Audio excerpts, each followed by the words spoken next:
Hello again, and welcome to Broadcasting Scotland. It's Monday the 27th of November. I'm Andrew Wilson, and this is Scotland at 7. This evening, I have the latest daily update from Ukraine on day 642 of the illegal Russian war of aggression and imperial ambition. We will have the headlines from Israel and Gaza, and then I will take a look at the rest of today's headlines from Scotland and around the world. The NATO Secretary General Jens Stoltenberg has said that Ukraine will become a member of NATO subject to reforms after the war. He said that NATO states still agree that full membership remains impossible in the midst of war, even while ways to move Ukraine and NATO closer continue. The NATO Secretary General said that some of the most intense fighting of the war has taken place in recent weeks in the southeast of Ukraine. Russian forces have made confirmed advances northwest and southeast of Avdiivka over the weekend, according to the US-based Institute for the Study of War. The Russian military death toll in Ukraine has reached 324,830, according to estimates provided by the Ukrainian military. The UK Ministry of Defence has described as plausible Ukrainian estimates of Russian casualties running at a daily average of almost 1,000 in November. This would, on the face of it, make November 2023 one of the most difficult months for Russian forces, with many of its losses coming from its assault on Avdiivka, although figures on Ukrainian losses have not been provided. The Russian Foreign Minister, Sergei Lavrov, has insisted that Moscow does not have plans to expand its territory any further in Europe, in response to remarks by the US Defense Secretary last week that Putin would not stop at Ukraine if he was victorious. Many of the countries that have sanctioned Russia over the war in Ukraine need to take urgent action to disrupt the supply of technology for its electronic warfare campaign, according to a new report. Exports to Russia from Turkey of civilian goods used by the military, such as microchips and telescopic sights, are increasing, causing concern to the US and the EU, which seeks to prevent such items from entering Russia. Ancient Scythian artifacts from museums in Russian-occupied Crimea have been returned to Ukraine after a legal dispute over ownership rights, during which they spent almost a decade in the Netherlands, a Ukrainian museum has said. Russia is having to pull air defence systems out of Kaliningrad, its external province on the Baltic Sea, to replace the ones it has lost in the Ukrainian war, according to an intelligence update by the UK's Ministry of Defence. The move shows that Russia is so overstretched by its Ukraine war that it is having to accept additional risk to strategically important Kaliningrad, which is bordered on three sides by NATO member states, according to the MOD. Russia sent waves of kamikaze drones into Ukraine on Saturday in what Kyiv said was the most intensive drone attack since the start of the war. 5 people were wounded by falling debris, while several buildings were damaged, as about 17,000 people in the Kyiv region were left without electricity, reports said. Ukraine's Air Force said it shot down 74 of the 75 drones. In Russia, 24 drones reportedly attacked the Moscow region and 3 other provinces to the south and west, while 2 Ukrainian missiles were launched over the Azov Sea. Alexander Kamyshin, Ukraine's arms industry minister, has called for the country to turn itself into the arsenal of the free world and provide weapons for export. And about 2,100 vehicles are unable to get into Ukraine because of a Polish blockade. According to an update by Ukraine's infrastructure ministry, reported by the Kyiv Independent, the flow of traffic at the Dorohusk-Yahodin crossing, usually about 680 lorries a day, is now down to a few dozen every 24 hours. And the Qatari Foreign Ministry spokesperson, Majed Al-Ansari, has announced that an agreement has been reached to extend the humanitarian truce for an additional 2 days in the Gaza Strip. Hamas has said it has agreed with Qatar and Egypt for the 2-day extension of a humanitarian truce with Israel. Reports say that Hamas has been reported to be seeking a 4-day extension, while Israel wanted to negotiate day-by-day extensions. An Israeli government spokesperson said that the total number of hostages still held in Gaza was now 184, including 14 foreigners and 80 Israelis with dual nationality. Israel and Hamas are both reported to have raised issues with the lists provided for the potential releases today. An official briefed on the talks said the Qataris are working with both sides to resolve it and to avoid delays. Hamas has said it received the list of names of Palestinians detained in Israeli prisons who are slated to be released today. The list includes 3 female prisoners and 30 children. Israeli authorities have notified the families of hostages slated to be released in the coming hours. 17 hostages freed on Sunday included a 4-year-old Israeli-American girl, 3 other nationals and a Russian national, and all the Israelis were women or children, Israel said. Prison authorities said that 39 Palestinian prisoners, also women and children, were freed from Israeli jails. The Palestinian Authority Foreign Affairs Minister, Riyad al-Malki, said in Barcelona that the pause in fighting that is about to expire in the war must be extended to avoid more deaths in Gaza. Ayman al-Safad, the Jordanian Foreign Minister, has accused Israel of acting as if it is above the law, while killing 30 years of work to try to find peace in the Middle East. He said that what is happening in Gaza is within the realm of the legal definition of genocide. Palestinian people cannot pay for the actions of Hamas, the EU's chief diplomat, Josep Borrell, has said. It makes no sense to give food to somebody that will be killed the day after. We need to stop the bombardment and we have to avoid more deaths. Excuse me. The daughter of Elma Avraham, the 84-year-old in a serious medical condition after her release by Hamas, has criticised the International Red Cross for, she said, failing to take care of her mother. China's Foreign Minister Wang Yi will go to New York on the 29th of November to host the UN Security Council session on the Israel-Hamas conflict. Ireland's Foreign Ministry has issued a statement after the Irish ambassador to Israel, Sonia McGuinness, was summoned for a reprimand. It expressed surprise on the part of the Irish government that recent statements about the release of Irish-Israeli hostages had been publicly criticised by the Israeli government.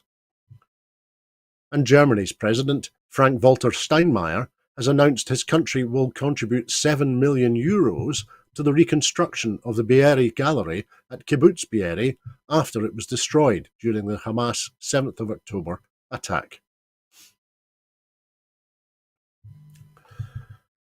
The host of the UN COP28 summit, the United Arab Emirates, has been accused of planning to use climate meetings with other countries to promote deals for its national oil and gas companies, according to leaked documents. Excuse me. COP28 begins on Thursday and will be run by Sultan Al Jaber, who is the chief executive of the UAE's national oil company ADNOC, as well as being the UAE's climate envoy. This dual role has been criticised as a conflict of interest, and Climate Summit veterans said the new revelations undermined trust in Al Jaber's presidency of COP28, potentially threatening a successful outcome. Recent media reports said that ADNOC had the largest net zero busting expansion plans of any company in the world, and that state-run oil and gas fields in the UAE had been flaring gas almost daily, despite having committed 20 years ago to a policy of zero routine flaring. ADNOC questioned the figures behind the reports, but did not provide its own figures. The leaked documents obtained by the Centre for Climate Reporting, the CCR, are briefing documents prepared by the COP28 team before bilateral meetings between Al Jaber and 27 governments as part of the diplomatic preparations for the climate summit. As well as setting out issues relating to the climate negotiations, the briefings include talking points and asks from ADNOC and from Masdar, the UAE's renewable energy company, which Al Jaber chairs. The briefings include talking points for 15 countries which state that ADNOC wants to work with those nations to extract their oil and gas resources.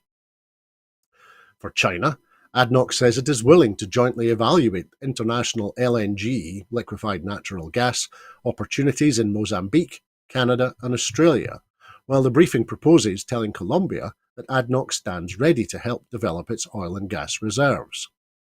Climate scientists have repeatedly warned that the world already has plans to exploit far more fossil fuel reserves than can safely be burned, and that no new fossil fuel project should go ahead. It's not clear how often these talking points were raised, but CCR said that on at least one occasion a country followed up on commercial discussions brought up in a meeting with the UAE's COP28 team. A dozen nations said they did not talk about deals in the meetings or that the meeting did not take place. Another dozen nations did not respond to requests for comment. A COP28 spokesperson said the documents referred to are inaccurate and were not used in COP28 meetings. He did not specify the inaccuracies. A COP28 spokesperson told CCR, "Private meetings are private and we do not comment on them." ADNOC did not respond to requests for comments. Ahead of COP28, the SNP has laid down a challenge to Westminster to show bold action to tackle the global climate emergency. The 2023 United Nations Climate Change Conference will convene this week, where negotiations and debates will take place about the progress made by members of the United Nations Framework Convention on Climate Change, the UNFCCC, to combat climate change. In recent weeks, Westminster has scrapped a raft of key policies for tackling climate change, which the Climate Change Committee warned would leave a substantial policy gap that was putting the UK off track to meet its crucial 2030 carbon targets. Having set the most ambitious legal framework for emissions reductions in the world, and been the first country in the world to pledge loss and damage funding at COP26, the SNP has challenged the Tory government to follow the Scottish Government's leadership and step up to its moral responsibilities. Commenting, the SNP's Deirdre Brock MP said, "There are few more important challenges facing us all right now than tackling climate change and leaving a safe world for the generations to come. We can, and should, be proud that Scotland is playing its part, whether it is being among the first nations to declare a climate emergency, being the first country to pledge loss and damage funding, investing in a just transition, or improving public transport so people can make sustainable choices. Scotland has so much to offer the world when it comes to tackling the climate crisis, but much of our progress is being held back by Westminster's arrogance and short-sightedness." Rishi Sunak's recent irresponsible and nonsensical backtracking on his government's already timid actions are as dangerous as they are embarrassing. And, as countries come together at COP28 this week, I suspect that the Tories will be left in absolutely no doubt about the damaging impact of their actions. She continued, "People need bold, committed and informed leadership to allow us to properly play our part in addressing the climate crisis. The SNP will continue to do what we can with the powers at our disposal, but ultimately, it is only with the full powers of independence we can truly be at the heart of delivering the greener future we all deserve." New analysis from Citizens Advice Scotland has highlighted the devastating impact the cost of living crisis is having on households across Scotland. The report details the types of people at particular risk as they seek cost of living advice at a higher rate than advice generally, and where advice demand crosses over. Citizens Advice Scotland found that the majority of demand for utilities advice is from people from the most deprived backgrounds. They also found that single-parent households are twice as likely to seek utilities advice as they are advice generally. More than 1 in 6 who sought food insecurity advice also needed utilities advice. CA Scotland reported that in Q2 they continued to see higher levels of demand for cost of living related advice from single, non-pensioner households and council-rented tenants, particularly in areas such as crisis support, food insecurity, debt and utilities. Their data suggests that people are turning to commercial credit for essential spending because they already have debt in their essentials. In almost half of cases where someone sought advice for consumer debts, they also needed help with priority debts like utility debt, rent, or mortgage arrears. The data shows that it is clear that people are struggling with the cost of living, with utilities a key driver. They say that should also be a matter of significant concern that they are seeing these patterns over the summer months and before a cold winter. As winter approaches, they say it is essential that those who are most vulnerable get the support they need. The report concluded that council-rented tenants make up 42% of food insecurity advice, compared to 20% of advice generally. Single-parent households are twice as likely to seek utilities advice than advice generally. The majority of demand for utilities advice is from those from an SIMD1 background. 1 in 5 people are currently seeking advice for consumer debts like credit cards. 37% of those needing crisis support also need food bank advice, and more than 1 in 6 who sought food security advice also need utilities advice. The SNP's social justice spokesperson David Linden MP said, "Last week the UK government had the opportunity to deliver support to those needing it most and help prevent scenarios like this unfolding. Instead, both the Chancellor and the Prime Minister abandoned them." In contrast, the SNP Scottish Government continues to support households through bold and progressive actions, like the Scottish Child Payment and the Best Start Grant, not to mention spending a staggering £600 million per year just to mitigate cruel Westminster policies. With Westminster continuing to make households across Scotland poorer, the need for independence has never been starker. The UK household food bills have been driven up by more than £600 over the past 2 years by the global climate emergency and soaring energy prices, according to a report warning of further increases to come in 2024. Sounding the alarm over the impact from increasing extreme weather patterns for food production, the Energy and Climate Intelligence Unit, the ECIU, said that global heating was directly contributing to the cost of living crisis. According to analysis carried out by researchers from the universities of Bournemouth, Exeter and Sheffield, more extreme or unseasonal weather accounted for 1/3 of all food price inflation in the UK this year. Combined with the impact of soaring energy prices, after Russia's invasion of Ukraine drove up gas, energy and fertiliser prices, it said UK households have been hit by £605 in additional food costs in 2022 and 2023. While energy prices have fallen back this year, it warned that the impact from the climate emergency was increasing. Tom Lancaster, a land analyst at ECIU, said, "Climate change is playing havoc with global food production, and this is inevitably feeding through to higher prices at the tills. Across 2022 and 23, the climate emergency alone has added the equivalent of 6 weekly shops to the average household food bill. The cost of the climate crisis rose from £171 in 2022 to £192 in 2023, more than offsetting the effects of falling energy prices this year and having a greater impact than rising energy bills, according to analysis."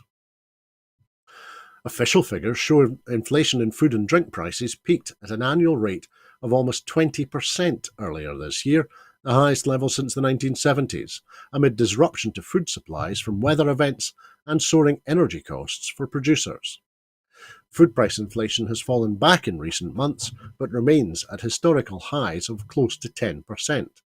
Prices are also still near record highs after recent storms, including Storm Babette, which flooded swathes of farmland, hitting UK potato and vegetable harvests in the run-up to Christmas.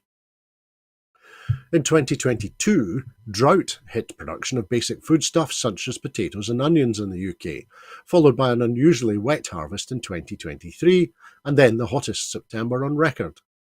It comes after heatwaves across the Mediterranean, India and South America this year all had a major impact on food production and prices. Staples including sugar, rice and tomatoes were affected by extreme weather, such as droughts in India, while olive oil prices rose by 50% after 2 years of drought and heat waves in Spain and other exporting countries in southern Europe. The situation could be worse next year, with the El Nino weather system leading possibly to more severe weather and further increases in food prices. The UK spends more than anywhere else in Europe subsidising the cost of structural inequality in favour of the rich, according to an analysis of 23 OECD countries. According to a new cost of inequality report by the Equality Trust, inequalities of income, wealth and power cost the UK £106.2 billion a year, compared with the average developed country in the Organisation for Economic Cooperation and Development. When compared with the top 5 most equal countries, however, inequality costs the UK £128.4 billion every year in damage to the economy, communities and individuals. Fixing the NHS crisis, including funding the maintenance backlog, hiring more staff and increasing wages, would cost about £66.7 billion over 15 years. Priya Sani-Nicholas, the co-executive director of the Trust, said, "Inequality has made the UK more unhealthy, unhappy and unsafe than our more equal peers. It is also causing huge damage to our economy. We have shorter healthy working lives, poorer education systems, more crime and less happy societies." In the 1970s, the UK was one of the most equal of rich countries, but today it is the second most unequal after the US. Sani-Nicholas said there is a direct financial cost to inequality, the consequences of structuring society to allow for massive profiteering for the richest at the expense of the rest of us has been enormous. Over-reliance on financial systems that allow for massive profits and wealth hoarding has hollowed out our infrastructure, she added, encouraging massive regional disparities and leaving the UK vulnerable to shocks and recessions. The report found that the richest 1% in the UK are the most expensive top 1% group in Europe, paying the lowest taxes of any group in any large European country. The benefits of allowing this to continue are almost impossible to defend, said Danny Dorling, the author of Equality and the 1%. He went on, "Inequality is more than just economics. It is the culture that divides and makes social mobility impossible," he said. "The mere accident of being born outside the 1% will have a dramatic impact on the rest of your life. It will reduce your life expectancy, as well as your educational and work prospects, and it affects your mental health. The cost of the super rich is just too high for the rest of us. We must urgently redress the balance." At Southwark Crown Court in London today, the UK government cabinet ministers and senior Whitehall civil servants were accused of having approved payments totalling £60 million to Saudi royals and high-ranking officials over decades in order to secure and maintain a huge arms deal. The accusation was made by Tom Allen, a barrister representing Geoffrey Cook, one of the 2 men who are being prosecuted for corruption in a long-standing arms deal between the UK and Saudi Arabia. Allen said that UK government politicians, including unnamed secretaries of state and ministers, approved, facilitated and encouraged the payments over many years to ensure that leading Saudis gave huge arms contracts to UK firms. Mr. Allen said that senior members of the UK government and military figures were absolutely in the thick of organising the payments, a large slice of which went to a Saudi prince. He also claimed that the UK and Saudi governments engaged in what he called a deniable fiddle to conceal the payments if they came to light. The Serious Fraud Office is prosecuting 2 men, Geoffrey Cook, 67, and John Mason, 81, for authorising corrupt payments amounting to about £9.7 million to senior Saudis between 2007 and 2012. The SFO alleges that the payments were made to Prince Mitteb bin Abdullah and other senior Saudi officials to make sure that a British firm, GPT, secured lucrative contracts from the Saudi military. Cook, a former Ministry of Defence civil servant, was GPT's managing director. Mason worked for a firm that is accused of channeling the bribes to the Saudis. In court today, Allen said that his client, Mr. Cook, had been hung out to dry while the government is hiding in the bushes. He alleged that a wide cast of senior UK officials, including military, political and diplomatic figures, had long known about and approved the payments to leading Saudis. No one with a title or a military rank or a gong is standing before you, Allen said, but it couldn't have happened without them. Allen argued the documentary evidence showed the UK government had organised and approved payments amounting to £60 million to leading Saudis long before Cook became involved. He said that the payments had been put in place at the beginning of the arms deal, which was struck in 1978. The arms deal, which is still running, involves the supply of military communications equipment to a Saudi military unit, which was at one time headed by Prince Mateb. Allen told the court that the Saudis had required the payments to ensure that they continue to give the arms contracts to British firms. In turn, the UK government had approved each and every penny since the 1970s, he said. Graham Brodie, the barrister defending Mason, said the UK government wanted the deal to continue because it was in the financial interests of the UK and in the strategic because it was in the financial interest of the UK and in the strategic interests of the UK. It assisted in the maintenance of a relationship with Saudi Arabia. The trial continues. The University of Glasgow has launched a new campaign highlighting ongoing work to improve its approach to gender-based violence. Together Against Gender-Based Violence is a university-wide campaign developed in partnership with the Students' Representative Council, as well as the student bodies and colleagues from across the institution. The campaign, launched to coincide with the UN's 16 Days of Activism Against Gender-Based Violence, aims to promote an improved approach to tackling gender-based violence by the university, making policies clearer, resources more accessible, and reporting processes more straightforward. It also strives to educate the university community about different forms of gender-based violence.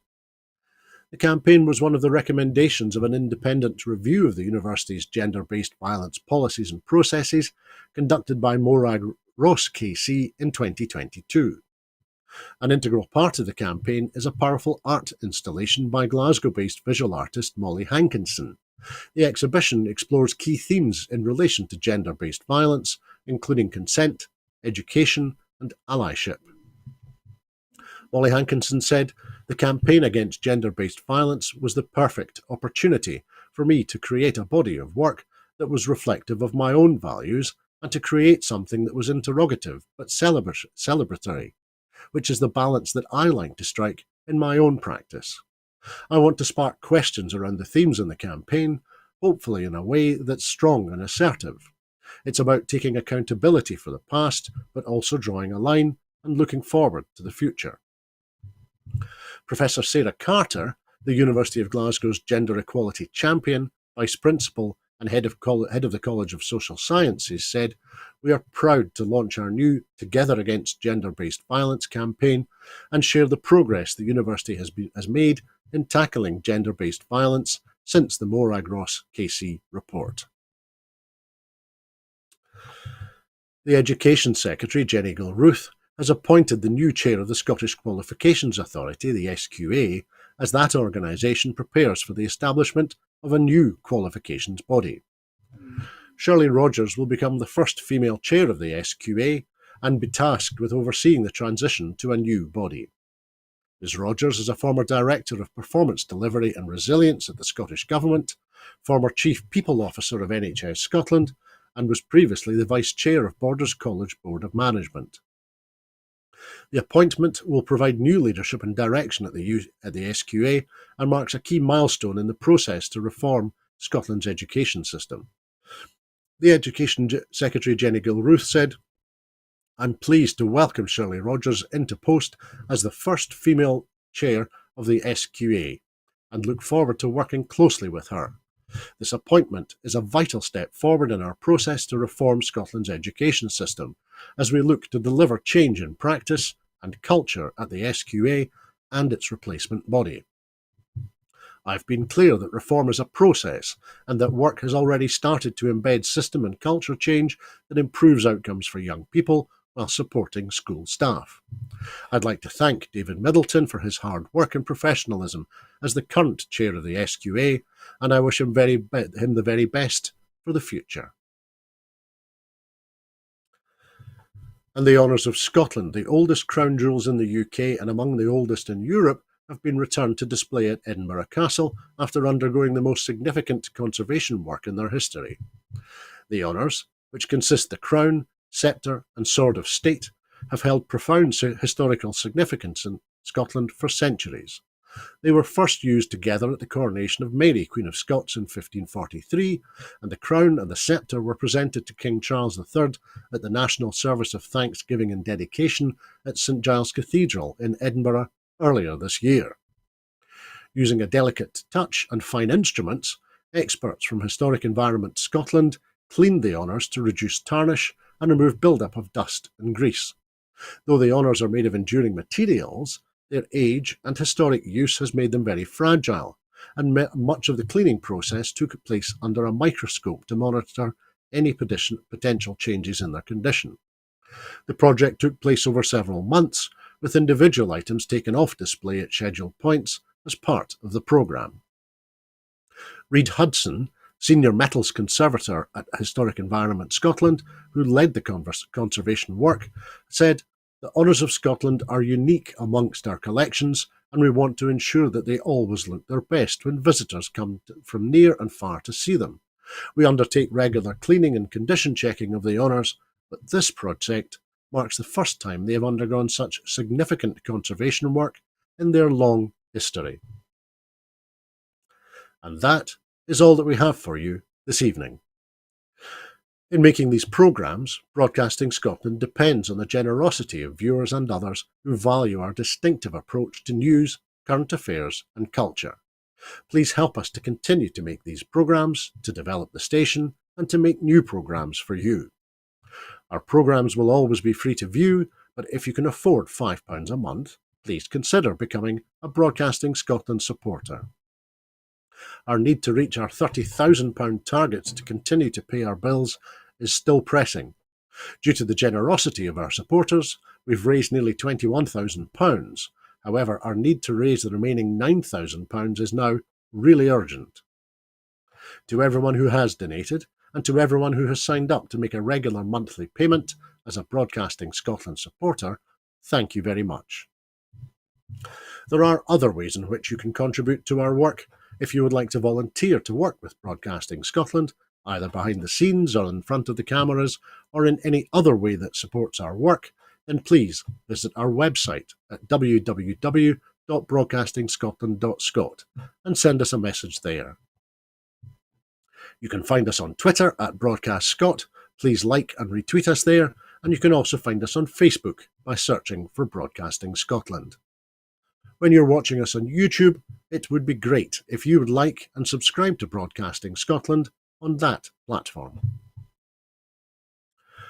We will be back at the same time tomorrow evening for the next edition of Scotland at 7, so please come back and join us then. I'd like to say thank you to everyone who's been watching this evening. Please look after yourselves, and please have a very peaceful evening. Bye-bye.